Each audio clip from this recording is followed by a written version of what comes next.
Hello, everyone. Richard here again from Calvin Wazoo, and we've got another video here for you that's going to be talking about Frank Zappa and his albums, doing one album at a time. And I am on to the second release by the Mothers of Invention, which is Absolutely Free. So, Absolutely Free came out as a gatefold. It's a single album, but a gatefold release in 1967, June 1967. But it opens like this way. So you've got, inside the gatefold, but outside, the gatefold image is a collage and vertical. So this I can remember listening to like when I was 9 or 10 years old. This was probably the first Frank Zappa I ever really listened to. And I liked it quite a bit, even though I really didn't understand what was going on. But it certainly was and remains, an album that I have stuck with. Frank Zappa described it as a rock and roll album, but that it was really an oratorio, and that it was one continuous piece of music, going from track one all the way through to the last track on side two. So it was like he called it, quote, a panorama of American life today, end quote. So when we look at that, we begin to see that this album was much more focused than Freak Out, as good as and revolutionary as Freak Out was. This one was much more focused and a much tighter album. And as a result, I think it's the better album of the two. Some interesting bits here. On the inside, we can see here the band members, okay. Here is Gail Sloatman, who later became Gail Zappa. And he referred to her as my pumpkin. Here are the band members. And you'll see that Jim Sherwood, his name is in smaller letters. That's because he was a roadie with the Mothers, but then he got promoted to being a band member. So playing 12-string guitar on this recording was Jim Fielder, but he left the band, and so Frank didn't give him any credit on the album, even though his playing is pretty much found on just about every song. Interesting, you might recognize the name of Jim Fielder. See, the reason he left the Mothers of Invention before this was released was that so he could go do a gig with Buffalo Springfield. And he was also a founding member of the band Blood, Sweat, and Tears. Little tidbits about music. Now, when I have talked about Zappa albums, briefly in the past, but also when I was talking about Freak Out, I mentioned something called Conceptual Continuity and the concept of project object. Well, we start to see things really solidify and carry through with Absolutely Free. So, for example, on the bottom part of the front cover, we get some references that are going to be showing up in future releases. For example, this right here, VDNN exclamation point. All right. This is going to show up on Gregory Peccary later. Also, let me see if I can find it. It's the sign for chicken delete. Where is that? But then, here reference to Fido, that's going to be showing up. The chicken delete is is a play on chicken delight. And that gets mentioned in Zoodalures on Disco Boy. And then there is, now this is the reissue on Zappa Records. Right here you can see above the American flag where it says, "War means work for all." Now the record company didn't like that, and they wanted that removed. So as a compromise, and I have a first pressing mono edition. So as a compromise, what they did is it's on the original release, but the print is very, very faint. You really got to look at it, and you can just barely read it. Now, Zappa wanted this released, as I said, he called it an oratorio.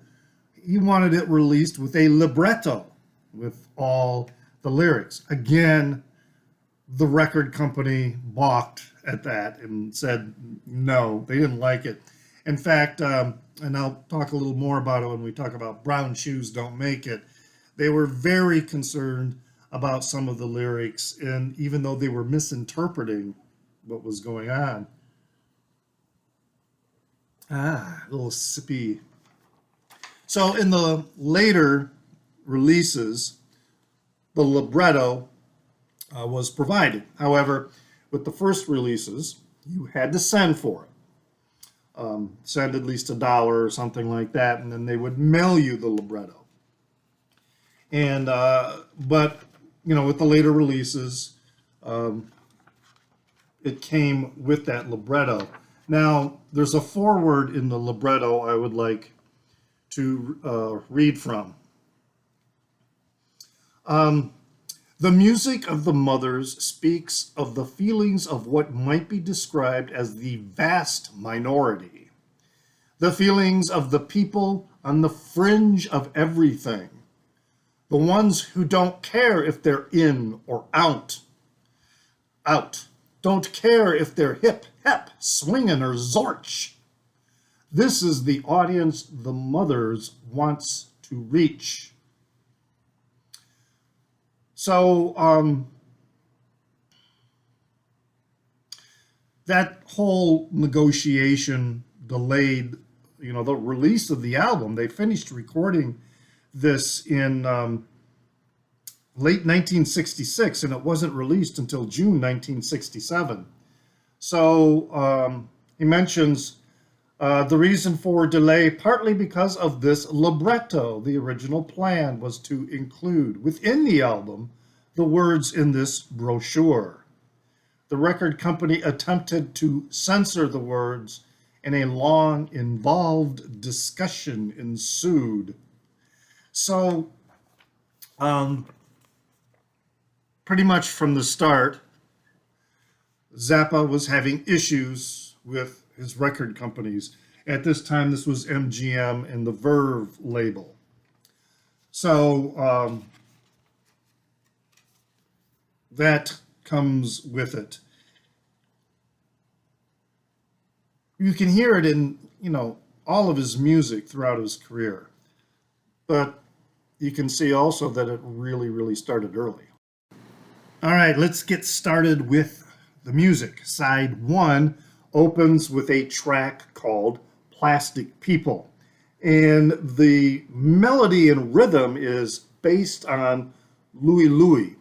However, it's not quite the same rhythm. In one of the You Can't Do That on Stage Anymore releases, Zappa explains to the audience that it has an extra note in it. So it's not exactly Louie Louie. Now, Plastic People, among the popular vernacular, was used as a euphemism for fake people, fake things.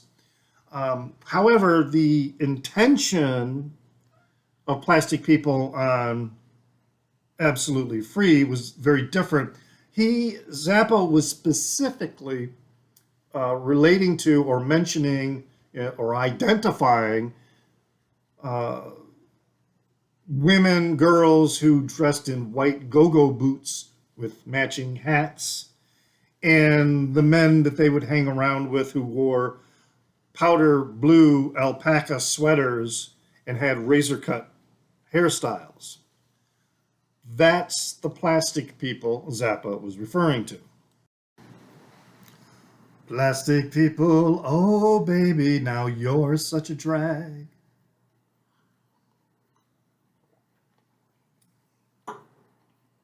Yeah, they're all gathering down on Sunset Boulevard, and where he talks about the mass quantity of plastic people. Next comes a suite of 3 parts under the title or the umbrella title of the Duke of Prunes.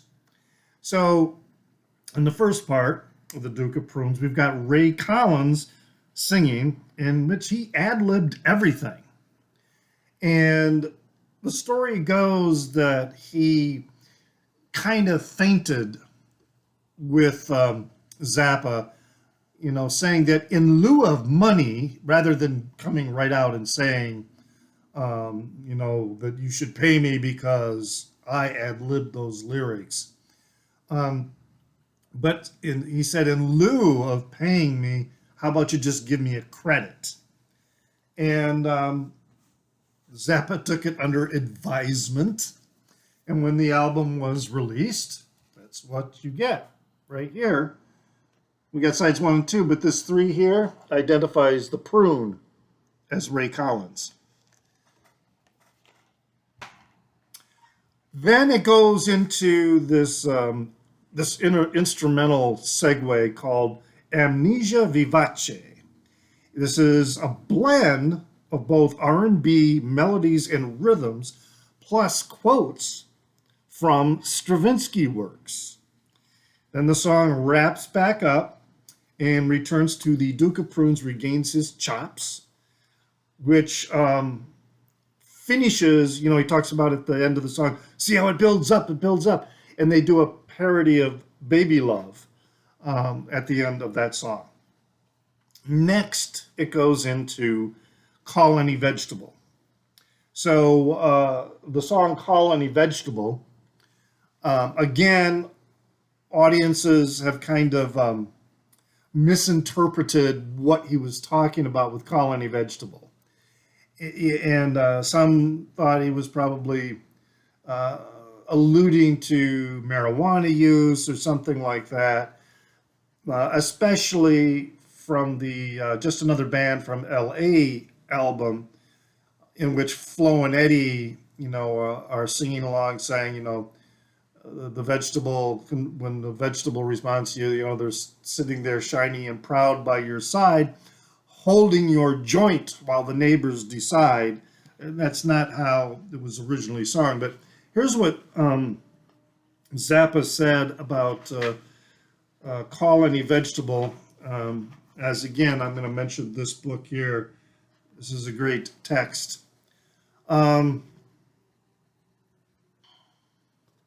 So the best, this is Frank Zappa explaining, the best clue to this song might lie in the fact that people who are inactive in a society, people who do not live up to their responsibilities, are vegetables. I feel that these people, even if they are inactive, apathetic, or unconcerned at this point, can be motivated toward a more useful sort of existence. I believe that if you call any vegetable, It will respond to you. Interesting and optimistic take, and also perhaps somewhat prescient. Call Any Vegetable also has a part called the Invocation and Ritual Dance of the Young Pumpkin. Excuse me. My slurring a little bit, I guess, because of my rosé. This instrumental part contains some quotes from Gustav Holst's The Planets, and then it or sort of begins with that, and then it goes into a very intense guitar playing by Zappa, accompanied with Bunk Gardner on the, I think it's the alto sax, soprano sax, excuse me, Bunk Gardner on soprano sax. And then also the whole title of the song, or of this portion of the suite, Invocation and Ritual Dance of the Young Pumpkin, is a reference to Stravinsky's works, in particular the Rites of Spring. Zappa, he was very interested in and schooled in 20th century composers like Stravinsky, Holst, Edgar Varese, and many others. So a lot of his material contains snippets and quotes of their work. And speaking of another composer, the closer of this little mini suite and also the closer of side one is called Soft Cell Conclusion. And what is employed in part of the song, after he does the spoken word part about vegetables, call and they'll respond to you, he is he's using a technique that was used or originated by the composer Charles Ives, in which he takes three different melodies and plays them together at the same time. So you've got Frank going, oh, oh, oh, oh, oh, oh. Well, he's doing America the Beautiful. And then also the melody of God Bless America is interwoven in there, and the Marine Hymn. Well, yes, side two opens with America Drinks. A little tidbit in there is that Ray Collins flubbed the lyrics, sang a line backward, and mumbles through the rest of the line. But they kept it in the album. And then that goes into a very popish, high schoolish kind of song. It's called Status Back Baby. And it does parody teenage angst about status and how easy it is to lose it, which Zappa sort of laments. But then there's also a little segue in that song in which he is quoting from Stravinsky's Petrushka. A lot of these little mini quotes going on this album. Then it goes right into Uncle Bernie's Farm, which has one of my favorite lines. Uncle Bernie's Farm is largely a song about all these ridiculous toys that are made. And my favorite line is, that blood and destruction scream the toys in every store. The blood and destruction scream the toys in every store. Yeah, that's the line. Then it goes into the song Son of Susie Cream Cheese. And I didn't know about this initially, but it took a year for the band to learn that song. All right, now I'm going to read another quote from Frank Zappa about this song. Son of Susie Cream Cheese took a year to learn how to play. Can you tell why? The time is fantastic. It's 4 bars of 4/4, 1 bar of 8/8, 1 bar of 9/8, okay? And then it goes 8/8, 9/8, 8/8, 9/8, 8/8, 9/8. Then it goes to 8/8, 4/8, 5/8, 6/8, and back into 4/4 again.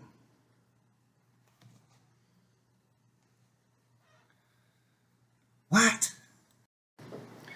You know, some people like to point out that a lot of Zappa's music is all this satire and comedy music kind of thing, but for crying out loud, it was complicated shit. Now comes my favorite song. Even when I was 10 years old listening to this, I mean, I've always loved this song, and that is Brown Shoes Don't Make It. I mean, even at that time, at that age, I intuitively knew what the song and the album in general was about. It was just about crazy people in charge of everything. And as Zappa said, it's a song about the people who run things. And one of the best quotes relating to that is he said, "Dirty old men have no business running your country." Yeah, we were warned. And the name of the infamous character in the song "Brown Shoes Don't Make It" is City Hall Fred. Now, this goes back to the rather prurient portion of the song where they're singing about, making this girl do the nasty on the White House lawn. That was one of the lines that MGM was objecting to and why they did not want the libretto to go out with the album. But they misinterpreted that line. They thought the line was describing somebody taking a shit on the White House lawn. The album then closes with "America Drinks and Goes Home." And it's, there's kind of this cheesy song, lounge music, the guy singing, in this noisy bar. And that whole situation is all set up because Zappa was saying that the song, presents how Americans pretend to like music but have no respect for music at all. So that's why you've got this guy trying to perform requests that people are asking from him, but they're loud and noisy and they're not listening. Some are screaming at each other. There's a sound of glasses and everything. So even though they're supposedly there to listen to this guy croon, they're not showing him or even the song, the music, any respect at all.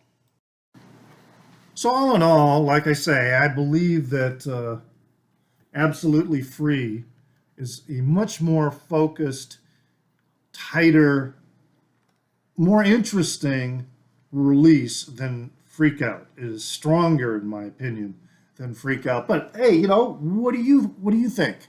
All right, leave a comment down in the Down Under. There will be a link to the first episode, and eventually I'll be adding other links as I start doing more of these.